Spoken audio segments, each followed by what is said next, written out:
మండుతున్న ఎండలతో పాటు కరెంటు కూడా డిమాండ్ పెరుగుతుంది. సమ్మర్ కావడంతోనే విద్యుత్ వాడకం ఎక్కువ ఉన్నా దానికి తగ్గట్టు సరఫరా చేస్తూ కరెంటు కటింగ్ లేకుండా చేస్తుంది విద్యుత్ శాఖ.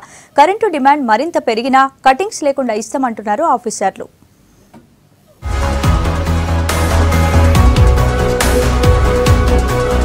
ఎండల తీవ్రతతోని రాష్ట్రంలో కరెంటు డిమాండ్ చాలా పెరిగింది. ఎండ వేడిని తట్టుకునేందుకు జనం ఇండ్లల్లో ఏసీలు, కూలర్లు, ఫ్యాన్లు బంద్ పెట్టకుండా వాడడంతోని కరెంటు బాగా కాలుతాంది. సమ్మర్ షురూ అయినప్పటి సంది 9500 మెగావాట్ల కరెంటు వాడినట్లు అధికారిక లెక్కలు చెప్తున్నాయి.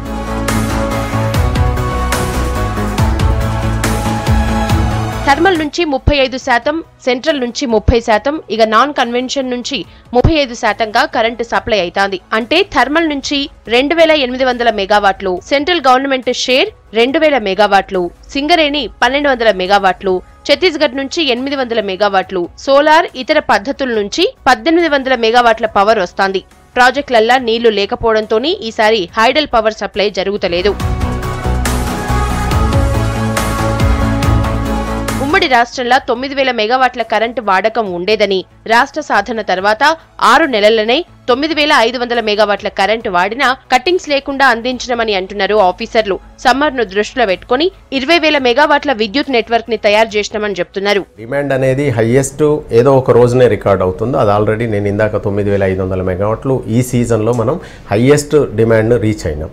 దానికి ఏంటంటే ఇటు మా తెలంగాణ జనరేషన్ ప్రాజెక్ట్స్, అదే రకంగా నేషనల్ ప్రాజెక్ట్లో నుంచి మళ్ళీ వివిధ యూనిట్లో నుంచి తీసుకోవడం, ఐపీపీస్ అంటున్నాం, ఇండివిజువల్ పవర్ ప్రొడ్యూసర్స్ నుంచి తీసుకోవడం, ఇవి కాకుండా సోలార్ జనరేషన్ కూడా యాడ్ అవ్వడం వల్ల ఈ సప్లై చేయగలిగినాం.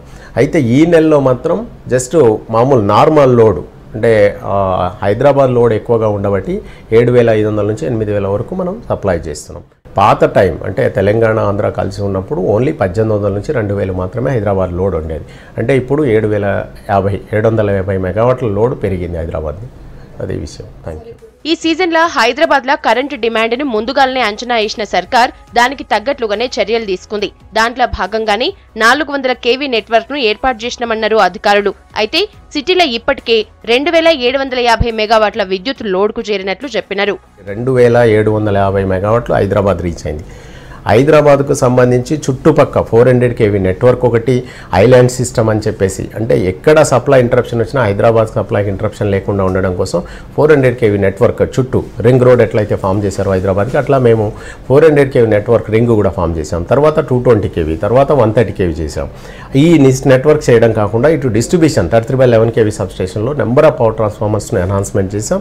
అదే రకంగా డిస్ట్రిబ్యూషన్ ట్రాన్స్ఫార్మర్స్ ఫెయిల్ అయినా సరే మొబైల్ డిస్ట్రిబ్యూషన్ ట్రాన్స్ఫార్మర్ని సప్లై చేయడంలో సక్సెస్ అయినాం. అంటే రాష్ట్ర విభజనకు ముందు డిమాండ్ తక్కువ ఉన్నా ఎక్కువ ఉన్నా కరెంటు కోతలు ఉండేవని, ఇప్పుడు పరిస్థితి మారిందని అంటున్నారు కరెంట్ ఆఫీసర్లు.